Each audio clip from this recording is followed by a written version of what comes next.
Cue Noel.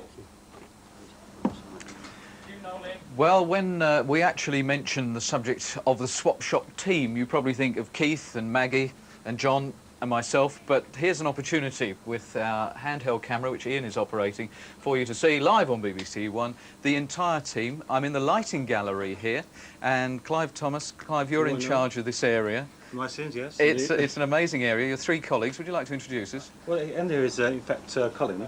He's a student engineer. Hello, Colin. He looks after the colour balance of the cameras. He balances the colour of the cameras. He makes sure that the colour on all cameras matches, in fact. So he's got good eyesight. I actually think so, yes. It's Chris, yep. the vision operator. Hi, Chris. He looks after the exposure of the cameras, make sure they all match the same, and also the brightness as well. So that's not actually done by the cameraman, Chris. You remotely, so to speak, can alter the iris of the camera. Yes, and how do you know that they're all set up exactly the same? Do you have a standard? Yeah, at the start of the day, we point them at a chart so that we know if they're all starting at the same level. Fine. And And what have we got at this end? Because this really does look incredibly impressive. I hope you can get a picture of the computerised lighting console. Mike's operating it. This is one of the newest ones in the television centre. It's brand new, in fact. This one, yes, indeed, yes, newest one. Well, can you give us a demonstration of how this panel works? Well, if Carol can cut to camera 2, if possible, Mike will go through the various changes we can do. Just various patterns, hard patterns and soft ones. Go through to them.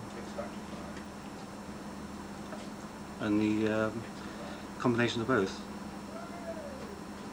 And there we are. Terrific. Is this a fairly simple programme to do in terms of the lighting gallery? It's difficult because it's live, you see. Yeah. There's no rehearsal. So as the viewers at home see it, that's as we see it. Can we just see, I don't know whether you can get under there, Ian, and see the lighting. All the lights sit up in the roof of the studio, of course, as you see on many shots. And you can do a few changes, Mike, to show the... That is a panel so that you can actually tell which lights you've got on. Indeed, that's shows the geography of the studio in terms of lighting. Terrific. Thank you very much, Clive. Tremendous. Thank you, gentlemen. And now a walk through into the area which we call the gallery. And you might have heard a voice just then, which is that of Chris Bellinger, who we met just before Battle of the Planets. Normally this area is very much darker than it is now. It's got extra lighting in it so that we can see what's going on. John Barnacle is at this end. John, what do you do? This looks equally impressive with all the buttons. Well, these are the control lines through to the various telecine channels, VT channels, which are actually in a different part of the building to where we are. So the circuits have to be routed into here, and I've got control through to them. I've got control line through to the outside broadcast point. There's organising a news VT at the moment. I've got a control line through to CAR, that's and the main network control. Mm-hmm. So you're busy sort of almost plugging up, but with buttons. You're yes, I'm just feeding it looking all after in. mainly, in fact there's one going there. What does that mean? That's Peterborough calling us at the moment. I'm probably watching us on all right, the, well you take that network. one. And hello to Chris, who normally is a long way away from me. We saw how the light works. Oh yes, it worked all right this morning. It did. For once. Chris, what does a director do? Well, panics a bit. No, it's on a show like this, a live, unrehearsed show, it's very exhilarating, it's great fun. And you've got a team like this, no problems. It's all... And you've got telephones where you can talk to various places? Occasionally I can talk to you, I need to, by pressing that. If that rings on the desk, hopefully John Craven... Maybe John Craven's down there, is he on there? He's running up, let's cut to 3. Oh, it's his big moment. Hello. Hello, yes, we're just checking the phones work. Yes. Right, yes, it does. It rang. Are you lonely? Quite lonely. Oh, right. Yes, it's... What's it like up there? Well, it's pretty busy. Oh, good. Okay. See you later. Right, bye-bye. Bye. And how do you tie together with, for example, the outside broadcast, which we can see on one of the monitors here? How do you set all that up? Well, I've got a switch talk back here. Oh, they're all talking away. But I can actually talk to the director, Chris Tandy, who's in a scanner out in the wild. So he's in a big van? He's in a big van, which has got something like this, smaller version of what we have here. Hello, Keith. Is that Chris Bellinger? If I... Yes, you're on the air, Keith. Mind what you say. Right. Hello, Noel. Hi, Keith. Yeah, you're right. Let's lose the OB sound just for the moment. And if I press this button, I can actually talk to the director, Chris Tandy. Hello, Chris. Are you there? Yes, hello, London. It's a bit wet and miserable, but we're surviving, thank you. Good. Well, it's looking good for the moment. I can see a boat floating about. More boats to come later, I hope. Look forward to it. OK, I'm back. Splendid. So you can check with them before I say over to you, Keith. You've chatted to them. just to see they're happy and everything's going to work right. And we've got Sandy and Debbie here. Sandy at the beginning busy shouting out numbers. Keep the timing of the whole thing. Certainly, yeah. It's got to keep you in control. And try and get the programme out bang on time, On time. so Frank Boff doesn't get upset. That's right, yeah. And we run into grandstand. And is that it? That's what a director does? Well, near enough. I've got a lot of monitors here showing me lots of pictures, and it's really up to me to tie them all together, to warn everyone what's happening in the programme, to try and forewarn them what we're going to do next, and then apologise when it goes wrong. Yeah. If we have a look at the monitor stack, Ian. So this is Chris actually directing himself. This is a very confusing, potentially confusing situation. A very difficult situation. All these monitors here are all the different feeds of what we're going to show Swap Shop viewers. We've got 4 cameras. In fact, we've got 5 this morning, because 5 is the one that is behind us now. I've got a monitor which shows us Telecine, which is the film projector. A monitor which shows me what's on the videotape machine. And that's what was flicking up just then, was the film? That was the film, which is lining up at the next item. And you keep shouting at this lady sitting next to you. I do. I keep shouting at Carol. Carol, good because morning. It's up to Carol to cut from one to the other to make it look nice. So although you decide what pictures we see from the sort of selection here, that's right. Carol does the actual physical thing of pressing the buttons. That's right. Could you run through for us without obviously taking off camera 5? Yes, well that's the problem in this situation like this, but we can actually put ourselves around the outside of a picture and just cheat by putting in a quarter of the frame there, the output of this side of the equipment, which will allow me to show you what I can do. There's a row of buttons here, each of which is fed with one of the cameras, camera 1 to 5, and then the other 4 channels have actually 3 channels in this case, have got Telecine and videotape and VOB. Right. And I can cut directly between the cameras and the other things we have on the show. Or, as each button's got, that's not a very good one, I use that one.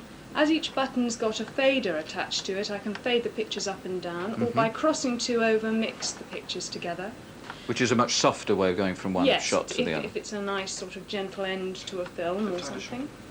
And there's the other major thing we can do on a desk like this is if we lose ourselves for a moment, we can actually do a thing which is called a wipe, and we can do that in lots of different shapes and patterns and according to what we're going in and out of. And we use quite a lot of that on this show because it's pop music and oh, that's quite nice. How do I get out of that, she says. That's what I was going to ask. This looks incredibly complicated. Do you ever get lost? Yes, No, depending on the show. never. Yes, no, well we have, our director. It doesn't happen very often though, does it? Well, as long as you say what we expect you to say, then we're all right. I hate to think what language goes on up here. Well, that's just about it in this section, really, isn't it? Why don't you go and have a look at sound? Yeah, well, so we've seen the lighting, we've seen the way in which the pictures are selected and the team behind the selection of those pictures. We'll come to that area in just a little while, but follow me through, because in here we've got sound. Now, every now and again you will hear strange sound effects and little noises are played in, and it's a team with an amazing sense of humour here, led by John. John, good morning. It's very nice to be able to come into your kingdom. This looks an incredibly complicated panel, even worse than the one that Carol has got. It looks like the sort of things you see in pop VTs of studio mixers and things. Yes, it's a very similar device, actually. Forgive me if I don't look at you when I'm speaking to you. I've got to watch the volume of the sound on my meter there. So you're getting a meter so reading. I've got a control of the microphone we have in here, which is this one. And by altering these controls, I can alter the volume of your mic, which is that one. And well, I'm not using that one, in fact. No, you're using the little one that's so it's clipped on to there. you. So if I keep talking and you fade me out, then my People voice won't will hear you. just Yes, vanish you'll away. hear a little bit from there, but Right. not at all from your main microphone. So I'll fade it up again, and I use these controls basically to select whatever sound is required. If Carol cuts the picture of a Telecine, the film machine, I have to select the sound on the appropriate controls to match it. Right. And we can hear the OB and hear John Craven when we see him. How many microphones would you be in charge of in the studio? Oh, I should think about 7 or 8 in this particular production, yes. That's another chance to get very confused. What about the sound aspect of our phone calls? Because that's yes, I've got the an 6 additional phone one. lines here, which I select each call as it's offered to me from Joe over here. I don't know whether you can get a shot of him. He lines up the calls with the viewers who phone in and does a technical lineup to make sure we're going to hear the call correctly, and that we know which particular call it is. You see how much he concentrates because he's got a Rubik cube there. We don't have very much time to play with those. And the side over here? The side over here, if I move back, is the contributions from quarter-inch tape machines and which are mounted behind you. When we play the closing music and any sound effects and things like that. Those are the gentlemen behind responsible for. Yes, thank you. Thank you very much, gentlemen. All right. Well, that's absolutely terrific. And one last thing, because we get a lot of questions, a lot of people who watch the programme write in and say, why do I have bits hanging out of me? But this is a radio microphone, and on here we've got the transmitter section of it. And this is what receives it. This is the other end. And there's a whole load of cables down here, and that all plugs into here as well, yes, doesn't it? Yes, that goes into, in fact, this control here. So that is actually the output of that receiver is going to that control, and the little black thing on the top's the aerial receiving the transmission from your pocket. Great. Lighting, we've worked out how we get all the pictures and how we select them. We've had sound. John, thank you. OK, pleasure. The thing that makes Swap Shop that little bit extra special is the ability for you, wherever you are in the UK, if you can get hold of a telephone, to give us a ring. And if we go through into this area, we can follow that selection process. Poor old Ian having to walk backwards. Mind the step. You're all right there. And in here we got Nick and Mike. What exactly do you do, gentlemen? Well, this is callback. When the calls are selected, they come through on the phones downstairs. They come through Kathy there, who selects the calls. This is the 6 lines we use to actually call them back. And then after that, they go through to the sound room, which you've just seen. Fine. And this is a great area to chat to the people, to get their confidence, basically. Yes. This is the first. Instead of going on air directly to you, they actually have a chance to have a quiet word with us. Yes, it's something that's easy to then forget. they're suddenly It's not nerve-wracking, thrown on isn't it? television, yes, which is the worst thing. Right, Ian, the final part of our journey, which takes us through into this area, and the lady who has to go through all the sheets which we've shown before now, show you how the phone people downstairs write out your calls, the name at the top, and various details on there. Kath, how many of these do you reckon you get through? Oh, hundreds and hundreds. They come up here and Val pre-selects them, and then I make a final selection, and it's on the information that we get here that we choose the calls that go on the air. We want a balance of boys and girls and interesting questions, really. Terrific. And how many calls are we averaging? Sort of 1,000 a morning or something? Yes, but on the air, however many we can fit in a programme. It often depends how many other interesting things there are to see. Right. Well, just this side of Kathy, if you can get through here, Ian, we've got Bob. Now, Bob works a machine called Riley. I think it's called Riley because it's a commercial name, isn't it? Now, when you see lots of little things appear at the bottom of the screen, little messages and names that say the names of the callers, or there we have Barry Took, this machine produces it. Could you just show us how you work it, Bob? I won't print it up and print it out. And that's the way it runs up. And in that sense, it's got a memory because Yes. you've already fed that information in. Oh yes, I can put my names up. Regular things like what? The phone number? You've got Phone that number, on a yes. certain... Which one's that on? Page 8, I think. Right. And up will come 018118055. Yes, and I'll put the calls in when they come through from next door. Right. And if you've got to put up one just sort of off the top of your head, put up Bob, for example. That's a straight typing job. Yeah. That's terrific. Nerve-wracking moments? Yeah, there's some, yes. Yes, probably when I'm standing right behind you is the worst. Right, well, that's our little run around the studio. Well, this part of the studio. It just shows you it's great being me because it's a lot quieter down on the ground and all these people are busy working like mad here.